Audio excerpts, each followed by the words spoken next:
Cedera yang dialami Marcelino Ferdinand ternyata membawa kabar pahit bagi timnas Indonesia U22.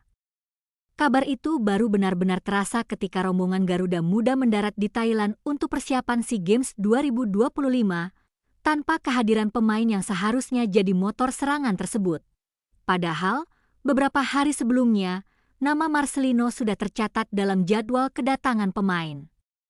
Rabu, 3 Desember, ia dijadwalkan menyusul tim ke Thailand. Namun rencana itu mendadak berubah. Di Jakarta, sang gelandang mengalami masalah pada hamstringnya, membuatnya mustahil untuk memperkuat Garuda Muda dalam turnamen terbesar se-ASEAN itu. Kabar tersebut akhirnya dikonfirmasi langsung oleh Sumarji, manajer timnas Indonesia U22 sekaligus ketua BTN. Ia menyampaikan bahwa kondisi Marcelino tidak memungkinkan untuk bergabung, bahkan hingga seluruh rangkaian SEA Games 2025 berakhir. Dari sinilah cerita bergerak mundur ke masa ketika skuad U22 masih menjalani pemusatan latihan di Jakarta. Di antara sekian pemain muda yang dipantau, ada satu nama yang sempat mencuri perhatian, Rifki Ray, wonderkid Persik Kediri. Ia tampil meyakinkan, namun pada saat pengumuman skuad akhir, namanya belum beruntung terpilih. Kini, roda nasib berputar. Dengan cederanya Marcelino, Sumarji menegaskan bahwa posisi tersebut akan diberikan kepada Rifki Ray. Ia kembali mendapat kesempatan membuktikan diri, kesempatan yang sebelumnya telah lewat begitu saja.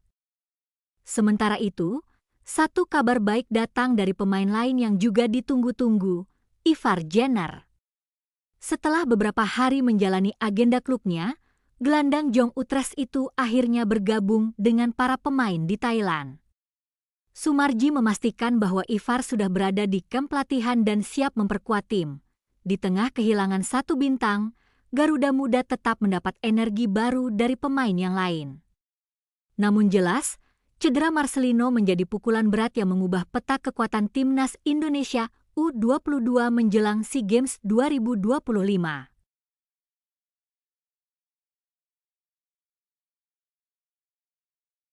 Rumor tentang siapa yang akan menjadi arsitek baru timnas Indonesia kembali menghangat. Dalam beberapa pekan terakhir, dua nama besar dari Eropa tiba-tiba muncul ke permukaan dan mencuri perhatian publik sepak bola nasional. Giovanni van Bronckhorst dan John Hartman, dua pelatih dengan latar belakang yang sangat berbeda, disinyalir masuk radar serius PSSI. Media internasional seperti Sky Sports hingga Voetbalzone pun ikut mengulasnya. Namun untuk memahami tensi yang terjadi saat ini, kita perlu bergerak mundur sejenak ke perjalanan karir masing-masing kandidat yang membentuk reputasi mereka hari ini. Giovanni van Bronckhorst, kolektor trofi yang penuh pengalaman dari sisi prestasi.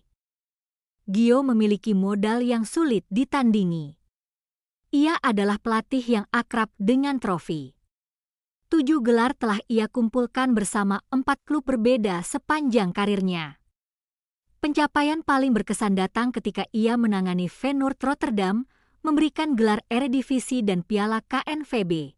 Cerita sukses itu berlanjut saat ia membawa Rangers menjuarai Piala Skotlandia. Dan musim ini, ia kembali menunjukkan kualitasnya dengan menghadiahkan Piala Super Turki untuk Beşiktaş. Itulah sebabnya pengalaman Van Bronckhorst selalu menjadi pedang tajam dalam persaingan ini.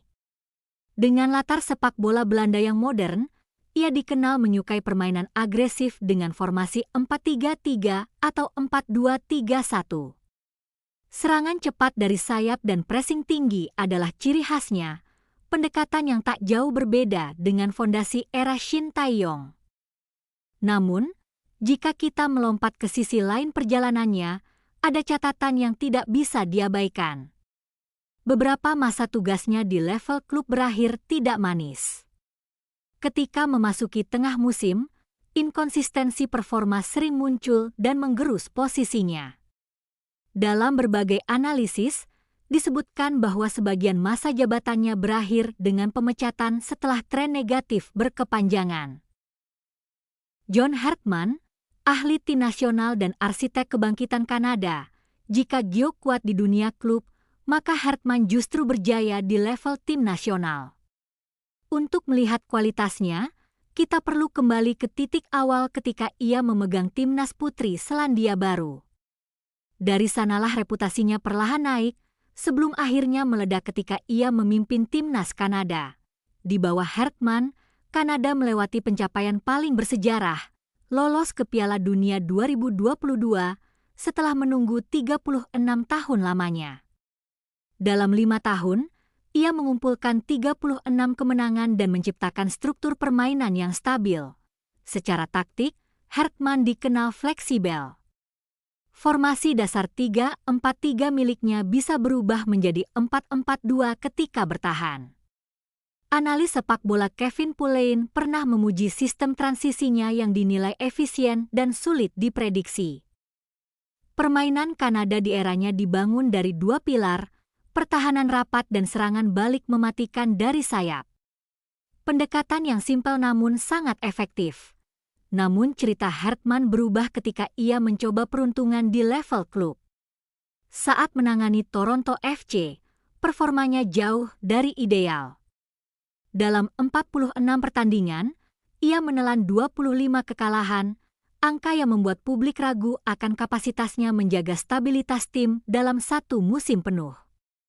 Selain itu, ia belum memiliki gelar mayor, membuatnya tertinggal jauh dari Gio dalam hal trofi. Kini PSSI berada di persimpangan, kita kembali ke masa kini, ketika PSSI harus menentukan arah jangka panjang timnas Indonesia. Apakah Garuda membutuhkan kolektor trofi dengan pengalaman Eropa? Atau spesialis tim nasional yang jago mengangkat performa dalam waktu singkat? Gio membawa reputasi kemenangan dan gaya agresif yang cocok dengan karakter pemain Indonesia. Hartman membawa pengalaman membangun identitas permainan dan mengubah mentalitas tim nasional. Pilihan ada di tangan federasi. Namun satu hal pasti, siapapun yang dipilih, keputusan ini akan menentukan arah Garuda untuk bertahun-tahun ke depan.